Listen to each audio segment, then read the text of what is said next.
కర్ణాటకలో జరిగిన వాల్మీకి స్కామ్ కర్ణాటక కాంగ్రెస్కే కాదు తెలంగాణ కాంగ్రెస్ కూడా ముచ్చెమటలు పట్టిస్తోంది. కింద మీద పడి ఇక్కడ కాంగ్రెస్ వాళ్ళు రేవంత్ రెడ్డి గారు మీడియాని మేనేజ్ చేస్తూ విషయాలు బయటికి రాకుండా ఆపుతా ఉన్నారు.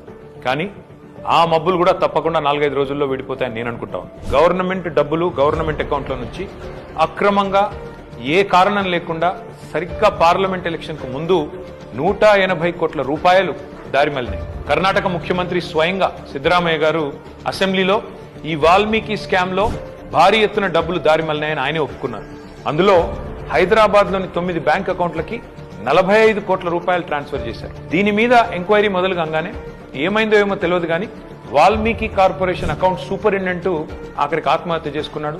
ఇవాళ ఆయన కుటుంబం రోడ్డున పడే పరిస్థితి. బ్యాంక్ అధికారులతో సహా 11 మందిని ఈడీ అరెస్ట్ చేసింది. కర్ణాటక నుండి మన తెలంగాణకు అక్రమంగా ఈ డబ్బు ఏ అకౌంట్లలోకి వచ్చింది, ఆ అకౌంట్లు ఎవరివి, ఈ తీగ లాగితే తెలంగాణ కాంగ్రెస్ డొంక మొత్తం కదులుతా ఉన్నది. మొన్న పార్లమెంట్ ఎన్నికల్లో తెలంగాణ కాంగ్రెస్ పార్టీ తన ఖర్చులకు ఈ డబ్బులే వాడినట్టుగా అనిపిస్తా ఉంది.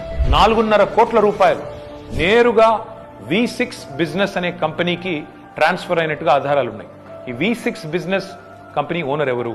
SIT, CID, ED ఈ దాడులన్నీ జరిగిన తర్వాత కూడా మన తెలుగు మీడియాలో ఈ వార్తలు రాకుండా అడ్డుకుంటున్నది ఎవరు? పార్లమెంట్ ఎన్నికల సమయంలో కొన్ని బంగారం షాపులు, బార్ల నుండి భారీ మొత్తంలో డబ్బులు తీసుకున్నట్టుగా తెలుస్తా ఉంది. వారికి కాంగ్రెస్ పార్టీకి ఉన్న అనుబంధం ఏంది? ఇవన్నీ కూడా బయటికి రావాలి. కర్ణాటక ముఖ్యమంత్రి సిద్ధరామయ్యను గనక పొరపాటున తొలగిస్తే పక్కన ఉన్న తెలంగాణ సర్కారు కూడా కూలుతుంది అని ఈ మధ్యనే కర్ణాటక మంత్రి సతీష్ జరికోలి అంటున్నారు. మరి కర్ణాటక కాంగ్రెస్ తో తెలంగాణ కాంగ్రెస్ కు అంతలాగా పెనవేసుకున్న ఈ అనుబంధం ఈ వాల్మీకి స్కామేనా? ఈ వాల్మీకి స్కామ్ లో భారీ మొత్తంలో